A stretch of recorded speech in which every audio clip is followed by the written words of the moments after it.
যে আমরা মুন্সিগঞ্জ জেলার পদ্মা নদী ভাঙ্গনের ভিটামাটি হারিয়ে যৌথভাবে বিক্রমপুর সোসাইটির নামকরণ করিয়া প্রায় 200 মুসলিম হিন্দু গরিব পরিবার আমার বাবা আলহাজ মোহাম্মদ জুলহাস চেয়ারম্যান সাহেব, যিনি টঙ্গিবাড়ি থানার চেয়ারম্যান ছিলেন অনেকদিন যাবৎ, এবং আক্তার হোসেন শহীদ রেজা সাহেবের থেকে আমরা জমিটা রেজিস্ট্রি করে পাওয়ার নেই, যাহার নম্বর ছিল 2078।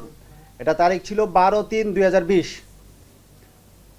আর 2 নং ছিলেন ওই শাহনাজ পারভিন সাহেব, যিনি শহীদ সাহেবের ওয়াইফ, থেকে আমরা রেজিস্ট্রি পাওয়ার নিয়েছি, যাহা পাওয়ার নম্বর 3632, যেটা 21/8/2022।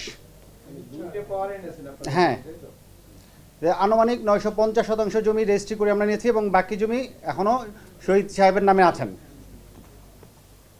পাওয়ার নেওয়ার পর আমরা 200 পরিবারের কাছে 2 কাঠা, এই 4 কাঠা, 5 কাঠা, 6 শতাংশ এরকম প্লট আকারে আমরা বিভিন্নভাবে প্লট ভাগ করে বিক্রি করি।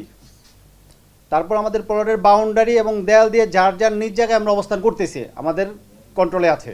আমরা সেখানে গাছ লাগিয়েছি, ঘরবাড়ি করেছি, কেউ আবার কোনো ফ্যাক্টরি করে ভাড়া দিয়েছে, এবং ওই সম্পত্তি বিভিন্ন ব্যাংকের কাছেও মর্গেজ করা আছে।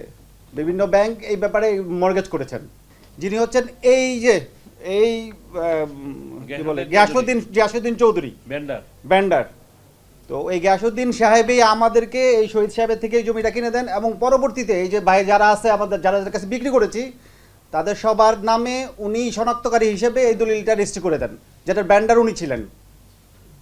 তো হঠাৎ করে গত 30/7/2025 তারিখে আনুমানিক বিকাল 4 ঘটিকার সময় এরকম 20-25 জন সন্ত্রাসী লোক নিয়ে রাকিব হাসান নামে একটি বায়না সাইনবোর্ড নিয়ে আসে, যেটা আর কি আমাদের জমি প্লাস আরও কিছু ভাইদের প্লটের জমি, এই জমির উপরে তারা এই সাইনবোর্ডগুলি লাগাইতে থাকে। তো এই খবর পাই আমরা গেলে আমাদেরকে এই যে সে অকথ্য ভাষায় গালিগালাজ করে, এবং ওই যে আমাদের কাছ থেকে এত টাকা চাঁদা চায়। এই রিয়াজউদ্দিন চৌধুরী, ওইটা হচ্ছে ছেলে, হ্যাঁ বাবা ছেলে, 2 কোটি 40 লাখ টাকা চাঁদা চায়। উনি হচ্ছেন এই গিয়াসউদ্দিন সাহেবের ছেলে।